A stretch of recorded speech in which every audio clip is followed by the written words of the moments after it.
지금 강의를 올리고 있어요. 자, 그러면 이 시장판에서, 잠깐만, 여기를 한번. 자, 이 시장판에서 여러분들이 어떻게 움직여야 할지는 사실 저도 몰라요. 하지만 제 포지션은 제가 설명을 드릴 수가 있어요. 현재 제 포지션은. 지금 현재 포지션은 어떻게 해요? 저는 지금 타이밍을 기다리고 있어요. 어떻게 해요? 폭락 장세가 오는 것을 저는 기다리고 있어요. 아니, 뭐, 대한민국 경제가 망하는 거를 기다려요? 저는 망하는 걸 원하진 않아요. 하지만 그게 왔을 때 어떻게 해요? 그게 왔을 때 어떻게 해요? 거기에 매몰돼서 어떻게 해요? 큰 손실을 얻느냐, 아니면 그 똑같은 현상에서 어떻게 해요? 그거를 갖다가 지렛대 삼아서 어떻게 해요? 수익을 내느냐. 참고적으로 전 레버리지스라는 얘기가 아니에요.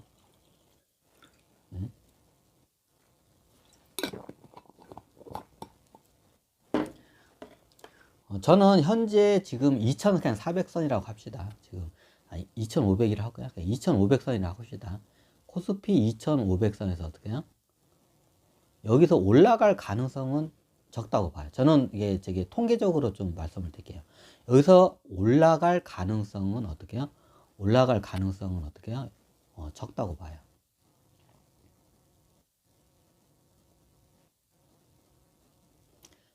가능성은 적다고 봐요. 하지만 여기서 어떻게 해요?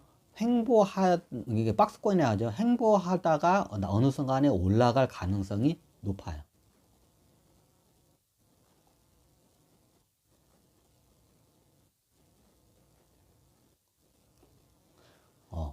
요게 가능성이 높아요, 현재. 제일 높은 시나리오의 가능성이요. 자, 여기서 바로 올라가는 가능성은, 이게 굉장히 힘들어요. 근데 요즘, 제가 하도 이게 강의를 하다 보면, 이게 어떻게 해요? 이게 시장에서 별의별 일이 일어나서, 이게 올라갈 수도 있어요. 그래서, 아예 없다고는 하진 않아요. 그러면 제가 기다리는 포지션은 어떻게냐? 어느 순간에 이렇게 가다가 어떻게 해요? 그때 폭락을 해요. 어느 순간에. 자, 이게 어디까지 갈지는 몰라요. 한번 대폭락을 했다가 회복을 할 거예요. 어느 순간에.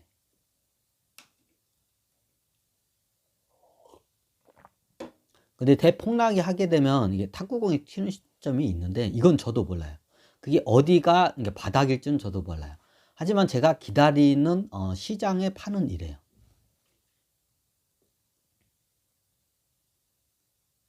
아니, 대한민국 망하기를 바래. 망하지 마. 저도 이렇게 갔으면 좋겠어요. 어. 그러면 주식 투자 안 나요? 주식 투자 굳이 주식 시장에다가 제 투자금을 넣지는 않아요. 저도 좀 이게 이런 말은 그런데 제 주식 시장에서 뺄 수 있는 돈은 다 뺐지만 주식이 있긴 있어요. 제가 예전에 좀 봤지만 어떻게요? 상장 폐지된 회사들 몇 번 얘기했죠. 한진해운 10만 주, 그리고 지금 이게 지금 몇 년째 지금 거래 정지되는 바이오 회사 삼성 인트로메딕이라는 회사가 어떻게 4천 주인가? 그거 있고 또 다른 하여튼 이게 그 두 개가 그냥 대표적이에요. 다른 거는 짜잘구리한 거고 대표적인 게 그 두 개고 다른 거는 그냥 짜잘구리해서 그냥 얘기할 만한 좀 가치가 안 된다고 판단되기 때문에 딱 그 두 개만 있다고 해요. 이 두 개는 어떻게 뺄 수가 없기 때문에 제가 그냥 가드를 그냥 놔둔 거예요. 상폐되고 거래 정지했기 때문에. 이거 말고는 제가 주식이 아예 없다고 하면 제가 또 거짓말하는 꼴이 되니까 제가 뺄 수 없는 주식은 있어요. 그 두 개 종목 있어요. 이제 나머지는 짜잘구리한 거기 때문에 저기기 때문에 그냥 놔두고 요 두 개 주식은 있어요. 그 두 개만 있다고 하고 나머지는 짜잘구리해서 제가 오픈을 안 하겠습니다. 아예 없다고는 안 해요. 하지만 이게 이렇게 될 가능성이 있어요. 그러면 그 종목은 제가 어차피 10년 이상을 가지고 갈 생각으로 보유하고 있는 주식이기 때문에 그냥 놔두고 있어요. 그런데 단기적으로 오는 기회가 있을 수도 있어요. 그게 이제 지금 원래대로 따지면 지금 제가 봤을 때는 이맘때 제 예상대로는 코스피 1000에서 왔다 갔다 할 때가 지금이라고 저는 판단되는데 제 적중률이 보기 좋게 빗나갔어요. 그래서 제가 어떻게 예측하는 게 꼭 되는 거 아니에요. 그렇게 될 수도 있고 안 될 수도 있고.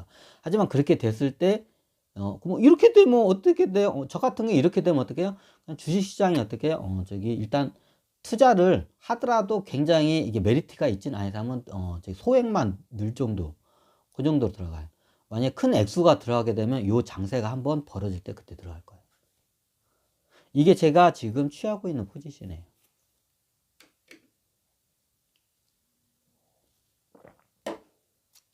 이게 천신들이 요 얘기를 좀 해달라고 해서 저는 어지간하면 이런 걸 강의를 안 하려고. 왜 이거를 강의를 하면 제가 해먹을 게 없잖아. 이런 걸 다 강의를 하면 내가 해먹을 게 없잖아. 아이씨, 잠깐만, 야, 너 어디 갔냐? 그렇지, 숨고리야. 이렇게 해가지고 이렇게 해서 이렇게 가는 시나리오. 이제 근데 대한민국 경제로 봤을 때는 요 시나리오가 아주 건전한 시나리오죠. 근데 어떻게 시장이라는 게 굉장히 지금 아래 지금 밑에 실물 시장이나 저기 건설 업체, 부동산 시장, 그리고 현재 채권 시장, 그리고 요즘 뭐 저기 은행들 부실이나 뭐 보험회사 부실 같은 게 슬슬 좀 약간 나오게 돼요. 자, 여러 가지 어떻게 해요? 악재적인 요건들이 많기 때문에 그 악재들이 터지면 이런 현상들이 한번 일어날 거예요. 근데 아마 이렇게 갈 가능성이 높아요. 제일 가능성이 높은 시나리오가 이 시나리오예요. 자, 여기서 올라가는, 잠깐 올라가기는 하지만 이게 쭉 뭐 저기 많이 옛날처럼 뭐 이렇게 올라가는 건 거의 힘들고, 여기에서 박스권을 가다가 나중에 조금 올라갈 거예요. 자, 요게 가능성이에요. 코스피. 자, 기다리는 저희 시장은 어떻게 해요? 급락 시장이에요.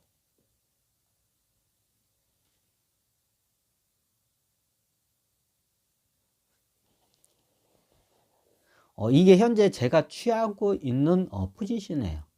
자, 시장이 어떻게 될지 몰라요. 올라갈 수 있어요. 여기서 올라가. 그럼 투자 않고 그냥 주식시장 그냥 저기 어떻게 관망만 해. 자, 이렇게 횡보하다 가요. 어떻게 해요? 그 횡보하는 도중에 어떻게 해요? 메리트 있게 좀 약간 저평가되는 회사들이 하나씩 생길 수가 있어요. 자, 그런 거를 찾아서 어떻게 해요? 요 가능성 올라가기 전에 어떻게 해요? 보통 여기 보시면 시장에서 올라가는 점은 거의 비슷해요. 자, 급락했다가 올라가나 어떻게 해요? 박스권 횡보했다가 올라가는 장세가 있어요. 자, 예전에 제가 강의를 많이 했지만 이때 시점이 어떻게 해요? 자, 부동산이 어떻게 해요? 부동산 시장이 지금도 부동산 시장 이게 주식 시장처럼 굉장히 오르락내락하고 그래. 굉장히 이게 없던 일들이 굉장히 발생을 많이 해요. 요즘 같은 경우에는. 자, 부동산 시장 원래 좀 보수적이고 느리고 보수적으로 움직이는 시장인데, 부동산 시장이 어떻게 해요? 좀 약간 이게 훈풍이 분다고 할 때, 자, 이게 약간 봄바람이 불 때 어떻게 해요? 봄바람이 불 때 어떻게 해요? 요때 어떻게 해요? 주식 시장이 그때는 쭉 올라가요, 대부분이. 통계적으로는 그래요. 근데 주식 시장이라는 게 원래 엎치락뒤치락 올랐다 내렸다는 게 심하기 때문에 다 그렇지 않은데 그냥 다분하게 그렇게 돼요. 통계적으로 보면. 자, 이게 부동산 시장이 부동산 시장이 쉽게 말하면 한참 그 가격이 꺾이고 거래도 없다가 거래가 일어나면서 부동산 가격이 조금씩 오를 때가 어떻게 해요? 그때가 봄바람이 부는 때예요. 그럼 그때가 되면 주식시장은 어지간하면 떨어지지 않아, 올라가요. 대부분이 그래, 인데까지. 자, 그러면 이때 그럼 투자하면 되나요? 이때 투자할 때면 아마 주식이 이미 많이 올라가 있는 게 아마, 제가 이미 이거를 갖다 강의를 했기 때문에 이게 오기 전에 먼저를 해요. 그러면 이게 두 번째 이게 좀 이게 저기 있어요. 그게 채권 시장이에요. 자, 지금 채권 시장이 난리예요. 불량 채권, 연체율 뭐 이게 난리죠. 자, 채권 시장이 어느 정도 안정화가 되고 이게 어떻게 해요? 채권 금리가 나중에 올라갔다가 이제 나중에 채권 금리가 떨어질 거예요. 그럼 채권 금리가 떨어지고 횡보를 하다가 금리가 이제 어느 정도 올라가는 때가 있어요. 채권 금리가 좀 올라가는 때가 있어요. 이게 좀 약간 지금은 그런데 이 금리가 떨어졌다는 건 어떻게 해요? 국가 입장에서 어떻게 해요? 경기 부양을 해서 금리를 떨어뜨려요. 근데 금리가 이게 경기 부양이 어느 정도 됐다고 판단이 되면 그때 다시 금리를 올려요. 보통 국가 이게 식책은.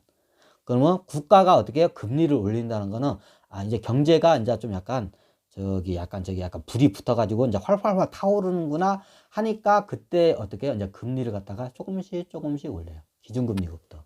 일단 기준금리가 좀 틀려져요, 보통.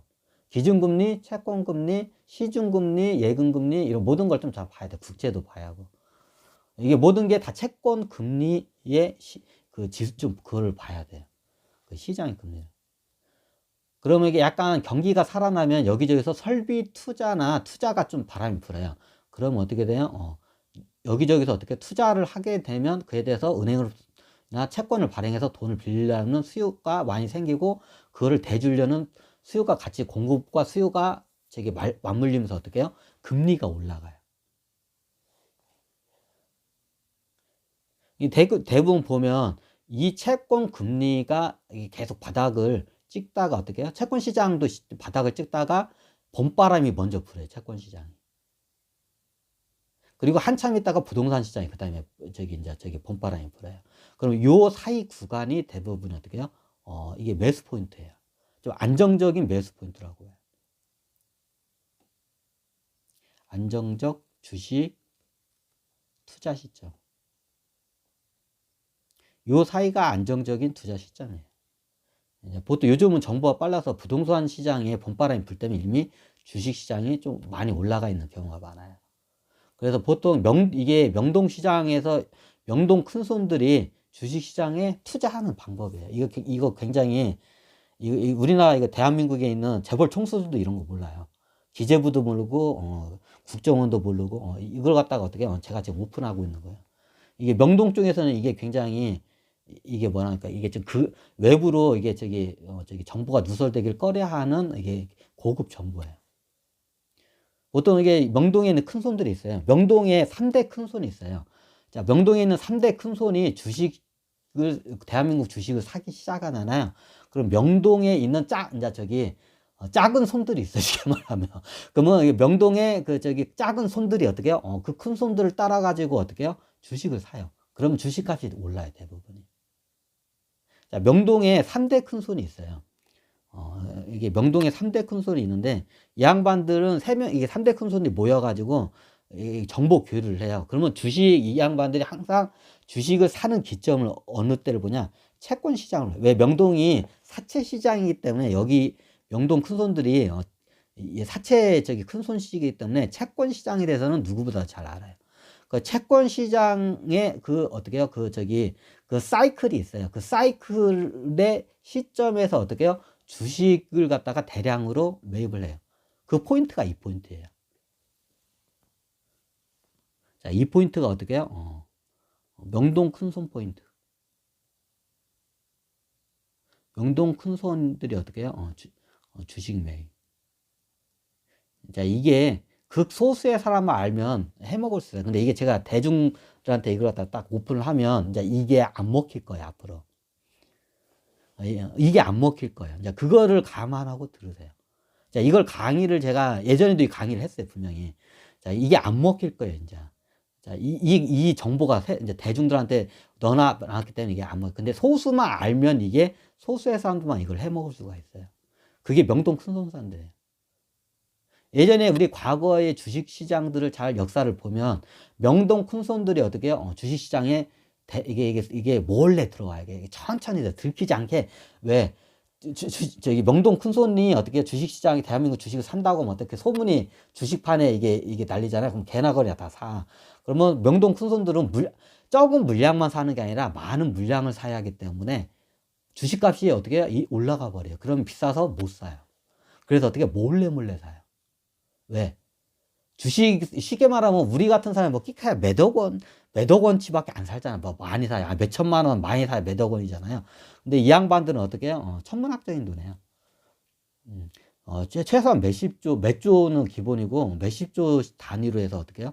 굴려요. 그걸 갖다가. 이 양반들은. 어떻게 하냐? 이게 다 외국 그쪽 자본으로 해서 들어요.